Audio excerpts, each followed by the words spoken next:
You are currently surviving on a geological miracle that is about to vanish. Every single thing you have eaten today, from the bread in your sandwich to the steak on your grill, exists because of a single crumbly rock. We call it phosphate. But here is the terrifying reality. Our entire 8 billion person civilization is built on a finite resource that we are burning through at a speed that defies logic. Without this rock, the global food system doesn't just slow down, it ceases to exist. This isn't just about farming. It's about a silent geopolitical ticking time bomb that most people have never even heard of. But here's where it gets worse. We've spent the last century pretending this resource is infinite, but we're about to hit a wall that no amount of money or technology can climb. To understand how we got here, we have to look at the Great Bone Robbery of the 19th century.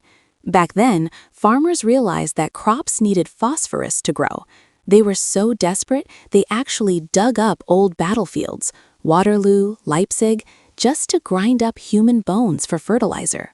But then we found the rock, massive prehistoric deposits of concentrated phosphate. It was like finding buried gold. But instead of making us rich, it made us fed. This discovery triggered the Green Revolution. It allowed us to turn dirt into calories at an industrial scale. We doubled, then tripled, then quadrupled the human population. But here's the part nobody talks about. We didn't actually solve hunger. We just put it on a credit card, and the bill is coming due. You cannot manufacture phosphorus. You can only mine it. And right now, the world's supply is controlled by a tiny handful of players. Imagine if OPEC controlled 70% of the world's oil. Now, imagine that oil was the only thing keeping you from starving. That is the leverage Morocco holds over the entire planet. But here's the problem that makes experts lose sleep. We are incredibly bad at using it.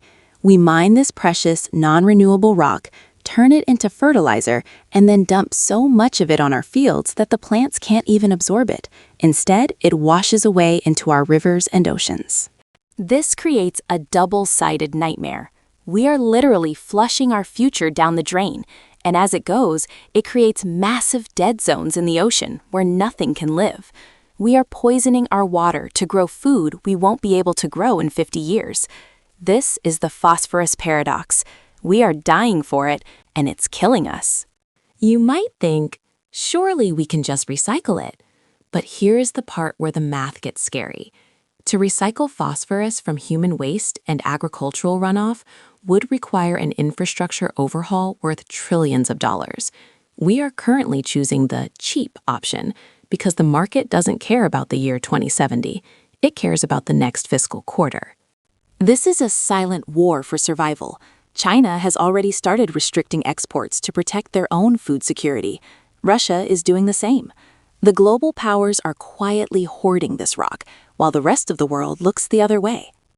The economic reality is that we have hit peak phosphorus. The easy-to-reach, high-quality rock is almost gone. What's left is deeper, harder to extract, and contaminated with heavy metals like cadmium. Refining it will become more expensive and more toxic every single year.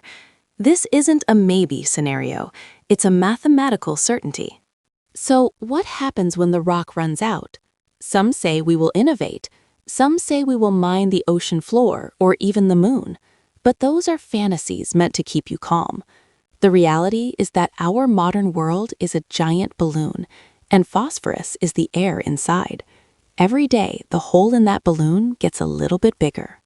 The next time you walk through a grocery store and see those endless aisles of abundance, take a second to look closer. That abundance isn't a permanent feature of human life. It is a temporary gift from a disappearing rock. We have built a civilization that consumes the earth to feed itself, and we are running out of earth to eat.